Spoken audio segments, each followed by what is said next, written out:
અને અમારે રાજકોટમાં પોલીસ બહુ કડક થઈ ગઈ હમણાં. ટ્રાફિક પોલીસ કડક થઈ ગઈ ને તો ટ્રાફિક વાળા એક જણાને રોયકો કેદાને સાંભળ્યો સવારના પોરમાં 9:30 ગાય અમારે નામ લખાય. એટલે ઓલાને ખબર કે નામ લખાવ્યું એટલે 200-500 નો ધુંબો આવશે, એટલે કે લખો નામ લખાઈ ગયા, લખો અષ્ટકમલદલ પદમ પ્રકાશભાઈ. શું અષ્ટકમલદલ પદમ પ્રકાશભાઈ? જવા દે ગયા. બીજી વાર ધીમે હલાવીએ. બીજો વાહે નીકળ્યો, એને ખબર કે આને નામ લખવામાં લોચો પડે, કારણ કે એ તો પોલીસમાં હોય એટલે હરખું નામ લખાતા આવડતું હોય તો બેંકમાં ન હોય, શિક્ષકમાં હોય, માસ્તર નો હોય, હરખું નામ લખતા આવડતું હોય. એને નામ લખવામાં લોચો હતો, અઘરા નામમાં અડધા અક્ષર પહેલેથી નહોતા ફાવતા. વાહે બીજો જણ આવ્યો, ખબર નામ લખાય. ઓલો કે લખો શું? તો કે જનક ધમણ ધમક પિંજારો. ધીમે બોલ કે ધીમે જ બોલું, જનક ધમણ ધમક પિંજારો. જવા દે કે આવા આવા કોંજાણે નીકળે હવાના પોરમાં. આજ મને લાગે છે બોણી નથી થવાની. આવ્યા ગ્રાન્ટ પાછી ન જવી જોઈએ. મારી ગ્રાન્ટ દેવા વાળા બે જ છે.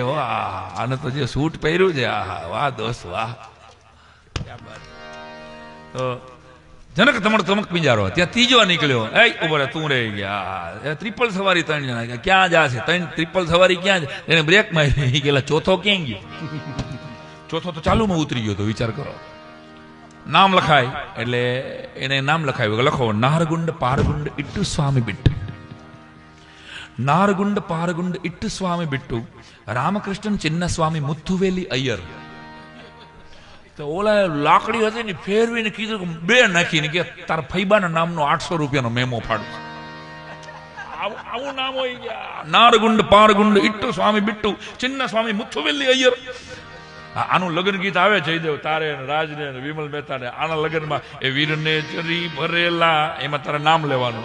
બોલું કયું લગ્ન ગીતમાં તારે નારગુંડ પારગુંડ ઇટ્ટુ સ્વામી બિટ્ટુ અષ્ટકમલદલ પદમ પ્રકાશભાઈ નું લગ્ન ગીત ગાલે. કંકુ છાટી કંકોતરી મોકલી, પછી એમાં લખ્યું અષ્ટકમલદલ પદમ પ્રકાશભાઈ નું નામ. કેવું લાગે? એમાં લખ્યું જનક ધમણ ધમક પિંજારાનું નામ. જે તમારે લગાગા ભેગું કરવું પડે. લગભગ એટલે અમારા ગામમાં ભજન થતા. મારા પિતાશ્રીએ 50 વર્ષ ભજન ગાયા. અને મને હું કહું છું, કેદાન બહુ વડીલ છે મારા. અહીંયા મારા પિતાશ્રીના ભજન સાંભળનારા પણ ઘણા બધા વડીલો બેઠા છે. હેમભાઈ ગઢવીએ આકાશવાણીમાં પિતાશ્રીને પાસ કરેલા અને 50 વર્ષથી ભજન સંતવાણી. મને કોઈ પૂછે ને ચૈતન્ય મહારાજ કે સાંઈરામ તમારું નામ ને તમને અટાણે એટલા પૈસા મળે, મેં કીધું મારા બાપુજીએ ક્યાંક ગૌશાળામાં ક્યાંક આશ્રમમાં મફત ભજન ગાયા છે, આ એના બિલ છે. મારું તો બિલ હજી આવ્યું જ નથી. પેલા મને 2 જણા આવ્યા જો મારા. દાતારી અહીંયા છે ભાઈ. દાતારી તો વાત એને જે મજા આવે છે. છોકરાઓને દેતા શીખવાડો નહીં, મને ગમે બહુ. કારણ કે આજ કોક દી મોટા થઈને ગૌશાળાના દાતા થશે. 41 તો બનતી. નાનું મંડળ આને દેતા. આને ખબર છે ને કે પૈસા દેવાય, નકર તો છૂટતા જ નથી. ઘણા એને ખબર છે 200 કરોડના થઈ ગયા, પણ ગૌશાળામાં 5000 નો લખાવ્યા. આવાય નથી આપણી આજુબાજુમાં. દાન કરવું યાદ રાખજો. નેતા સમાજ બનાવી શકે. દાતા તો સદગુરુની કૃપા હોય કે માના ઉદરમાંથી સંસ્કાર હોય તો જ ભલામણા દાતા. તો વાત કરતો તો અમારા ગામમાં ભજન થતા જોરદાર. અને એક ભજનિક અમારા ગામમાં, અને તે દિવસે આવા માઇક ખરાબ નહીં ભાઈ, અને તબલા અને બેન્જો આવું બધું કાંઈ નહોતું. ઓલું દોકડ હતું અને ભેંના માથા જેવું જીવારું હતું, મોટું બધું. અને ગામમાં અમારે ભજન થાય અને જોરદાર ભજન ઉપાડે. અને એક જ વડીલ ભજન, મારા બાપુજી એમ કહેતા કે એ ભજન નહોતા શીખ્યા, એ પહેલાની આ વાત છે. હવે ઘટના એવી થાય કે એ ભજન કરે શરૂ, હવે એને મોઢામાં ફર્નિચર નહીં. એવા એક વડીલ અમારા ગામમાં ભજન ગાતા. અને લાખા લોહીની વાણી, જેટલી ગંગા સતીની વાણી છે એવી જ લાખા લોહીની વાણી છે. એ લાખા લોહીની વાણી પછી હું સમજો, પણ હું નાનો હતો આવડો કામ આવી રીતે બેઠો તો અહીંયા ઓલું બંદૂકના નાળચા જેવું આમ આટલે આખે રાખવાનું હોય. અને બાપાનો હાથ એવો નરવો. અને બાપા કોઈ જણા લાખાનું ભજન ઉપાડે. હવે લાખાનું ઓરિજિનલ ભજન તમે એક કડી મને યાદ છે. હે જી રે લાખા ધ્યાન રે ધ્યાનમાં હે બેસીને તમે અલખ ધણીને હે આરાધો. તમે મન રે પવનથી એને બાંધો. હા આ તો સમજણ આવી તો આખું સાંભળ્યું બાપુજી પાસે, પણ એવડો કહેતો હું. અને તેથી મેં અમારા ગામમાં ભજન સાંભળ્યું, ઉપાડ એવો અમારા એ ભજની કરે શરૂ આ હે જી રે લાખા, અને પછી એને બ્રેક ચોટી જાય જી લાખા ઓ લાખા હે લાખા લાખા લાખા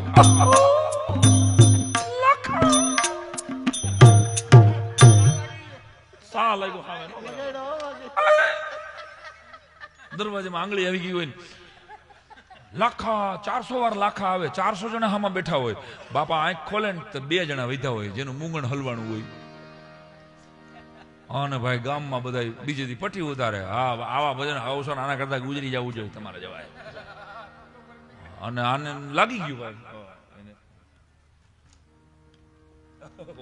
તમને યાદ છે? હાલો કેદારની ફરમાઈશ છે એ તો પૂરી કરવી પડે. કહું હા એ પછી કહું. તો એને બરાબર બાપજીને ખોટું લાગી ગયું, આને હાથમાં તંબુરો લઈ અને મરી જવું છે. એ સીધા ભાદર ડેમ અમારે નજીક થાય રાજુભાઈ, તો એ ભાદર ડેમે જઈ અને એને પોલીસ બંદોબસ્ત ત્યારે હજી નવો થયો હતો, આ વર્ષો પહેલાની વાત. તો એક જણો પોલીસ કોન્સ્ટેબલ ત્યાં ઉભો હતો, કઈ શું કરવું? મરી જવું જ ભાઈ. જી હું નથી, શું કરો? ભજનિક. અરે ભજનિક છો? તો કે ભજનિક થઈને મરી હું કામ જવું? તો કે કોઈ ભજન સાંભળતું નથી. પોલીસ વાળો કોઈ ભજન પ્રેમી, અરે હાલો હું નવરો છું ભાઈ, મારે કાંઈ કામ નથી, હાલો તંબુરો કાઢો. અને બાપજીએ તંબુરો કાઢ્યો. હે લાખો ત્યાં દુકડ વાળો ક્યાં હોય? પુલ માંથી, ભાદર ને પુલ માંથી ક્યાં તું હતો? આને કોને વગાડી લેવું? તને એમ છે કે પેમેન્ટ કઈ ન આપે? ચિંતા કરીમાં પેમેન્ટમાં 1100 નો વધારો છે. તાલી પાડો તો. અને બાપજી હાથમાં તંબુરો લઈને અમારા ભજની ગામડાના હે લાખા ઓહો લાખા લાખા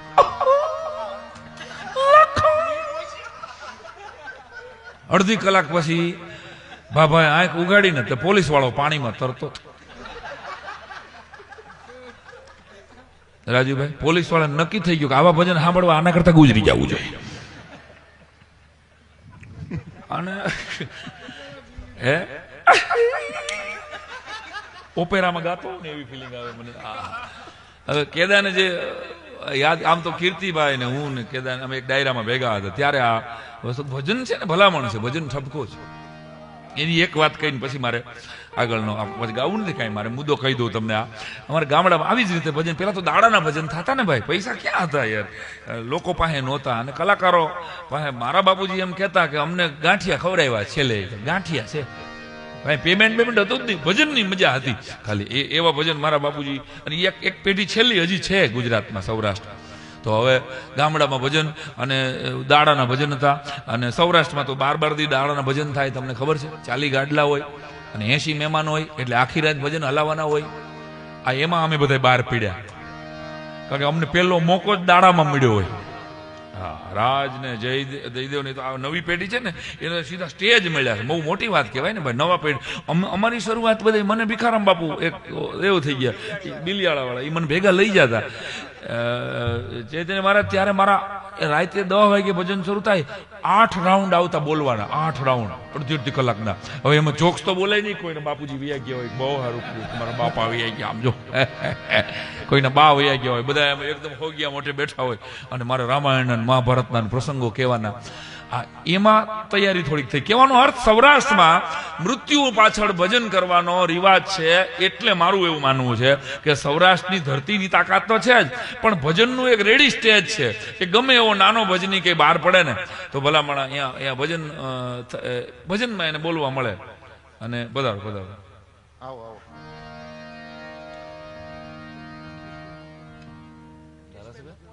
હા અરે વાહ, જગદીશભાઈ મકવાણા અમારા ગુજરાત રાજ્યના નાયબ દંડક. ઓહો, એ દંડક નહોતા તે દુનિયા અમારી ઓળખાણ છે વીરાંજલિની. મારા વાલા સ્વાગત છે, તાલીઓના ગડગડાટથી આપણે વધાવી સ્વાગત છે જગદીશભાઈ.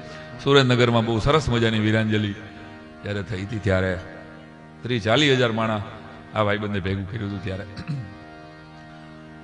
તો દાડાના ભજન એટલે સૌરાષ્ટ્રની જે પરંપરા છે એટલે મેક્સિમમ સ્ટેજ મળે, પડકારો મળે, પ્રેમ મળે, નવો ભજની કોઈ આવે એને ગાવાનું ચાન્સ મળે. હવે અમારે આવે કેટરિંગ સર્વિસ ને આવું તો કઈ હતું નહીં ત્યારે, 20-25 વર્ષ પહેલાની વાત છે. અને વાતનો પ્લોટ મગજમાં રાખજો એટલે તો જ આ વાત ઉપડશે, નકર આ વાત ગળે નહીં ઉતરે. બરાબર દાડાના ભજન હોય, જમીનમાં ચૂલા ગાળ્યા હોય, 2 ચૂલા ગાળીને બરાબર સાંજે 4-5 વાગે ઠાર્યા હોય, એમાં પાણા નાખ્યા હોય, પછી થોડીક ધૂળ નાખી હોય, પછી માથે પાણી છાંટ્યું હોય, પછી એની માથે ગાડલા પાથરા હોય. એમ આવી રીતે ઊંચા સ્ટેજ નો હોય ભાઈ, બધા ભારતીય બેઠકમાં જ બેઠા હોય, ગાડલા ઉપર જ સામે ભજનિક શરૂ કરે. અને અમારા ગામમાં એક ભજનિક બરાબર ભજન શરૂ કરતા, જોરદાર ભજનિક, એને મોઢામાં ફર્નિચર નહીં, ફર્નિચરમાં સમજો ને ડાયરો, એ ભજન શરૂ કરે એમાં એક જ શબ્દ જયદેવ સમજાય, બીજો એકેય શબ્દ તમને કોઈને સમજાય તો 1100 નું ઇનામ રાજુભાઈ બારડ તરફ. હું થોડો ખર્ચો કરું, કાંઈ ના પડે મારે બાએ મને. હાલો તો ઉપાડ એવો સરસ કરે, આ એ ઉપાડ એવો, બીજું અક્ષર એકે સમજાય નહીં. વાગિંગ અને અમારા દોકડીઓ, આવા 2 દોકડીયાનો તો એક જ દોકડીયો હતો.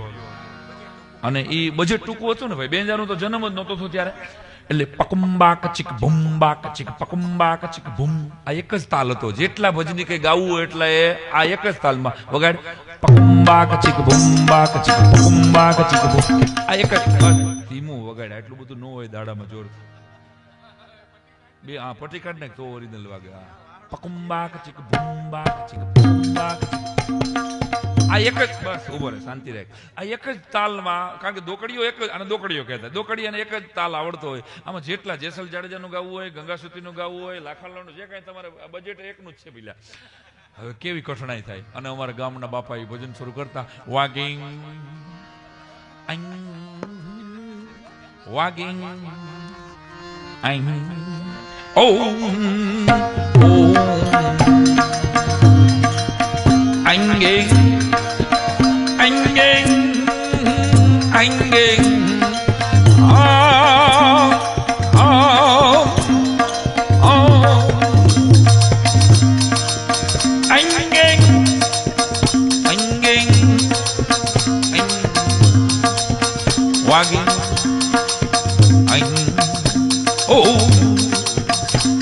એમનો હાલે.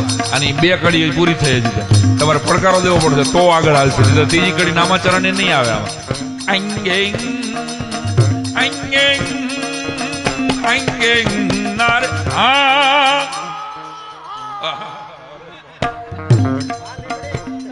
લીમડીનો પડકારો તો પાણા જેવો છે.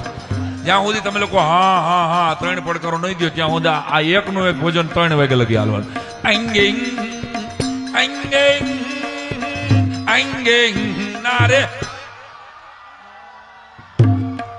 હવે વાત હવે શરૂ થાય છે. રામેશ્વર બાપુ અડધે 3 કડી ભજન પોગી ને, ભજનની પોગીને ત્યાં ઓલી ચૂલ કોકે ઝડપથી ઠારી હોય એટલે ચૂલ ધીમે ધીમે એનો ધર્મ બતાડે. અને ચાલુ ભજનમાં ચૂલ ગરમ થાય અને ભાભા ગોટે ચડે. આહા હા,